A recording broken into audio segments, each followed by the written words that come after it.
మీకు కేసీఆర్ గారికి ఉన్నటువంటి రిలేషన్ ఎట్లా ఉంటుండే అసలు? Is a leader. He was my role model. KTR my యువరాజ్. 2 ఏళ్లలో 2000 స్కూళ్ళని మూసేయించారు కదా సార్. పకడ్బందీగా వచ్చినట్టు కనబడుతున్నది. లేదు సార్, డాక్యుమెంట్ తో వచ్చాను. Closure of government schools. 1 minute.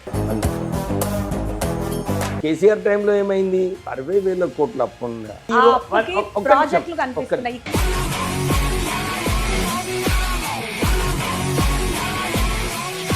ఇక్కడ అప్పుకి ఏ అభివృద్ధి కార్యక్రమం కనిపిస్తుంది? కరెక్ట్. రేవంత్ రెడ్డి గారు గంటకు 300 కోట్ల అప్పు చేసినారు సార్. చేయాల్సి వస్తుంది కదమ్మా, అప్పులు లేకుండా ఎట్లయితుంది? హైడ్రా విషయంలో హైకోర్టు ఇచ్చినటువంటి తీర్పుని ఎందుకని పట్టించుకోవట్లేదు? రంగనాథ్ని తొలగించాలని చెప్పినప్పటికీ కూడా ఈ విల్ తప్పుడు నిర్ణయాలు తీసుకున్నాడు అనుకో.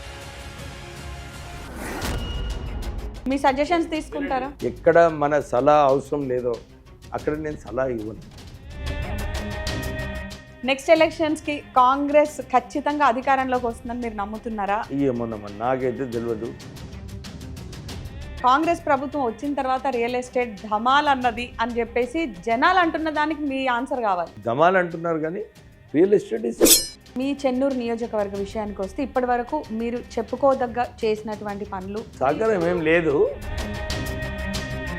మార్పు కోసమే కాంగ్రెస్కి ఓట్లు వేశారు అని చెప్పేసి అంటూ ఉంటారు. సో నిజంగా ఆ మార్పు అనేది, ఆ జోష్ అనేది ఇప్పుడు ఉందా? రోడ్స్ సరిగా లేవు, సీసీ డ్రైన్స్ లేవు, మెయిన్ ఇష్యూస్. కాళేశ్వరం నీళ్లే ప్రాణాధారం కాదంటారా? నీళ్ళ ద్వారానే ఇప్పుడు అన్ని చోట్ల పోతున్నది. నీళ్లు ఎత్తిపోయొచ్చు అని చెప్పి స్వయంగా ఇంజనీర్స్ చెప్తున్నప్పటికీ కూడా ముఖ్యమంత్రి వినట్లేదు. మళ్ళీ కరెంట్ ఛార్జీలు ఎవరు పే చేసేది? రిటైర్డ్ ఇంజనీర్స్ పే చేసేదా?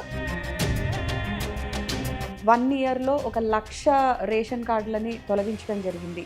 ఇది స్వయంగా కేంద్ర ప్రభుత్వమే పార్లమెంట్లో సమాధానం ఇచ్చింది. మీరు నెగటివ్గా తీసుకోకండి. మీ ప్రశ్నలు ఏదైతే ఉన్నాయో, మీరు ఆ పదవిలో ఉన్నారు కాబట్టి మీ దగ్గర నుంచి ఆన్సర్ డెఫినెట్లీ కోరుకుంటాం కదా. తప్పు. కేసీఆర్ గారు ఒక ఐకానిక్ స్పీచ్లలో పర్సనల్గా మీకు బాగా నచ్చిన ఏదైనా పంచ్ లైన్ ఫేవరెట్?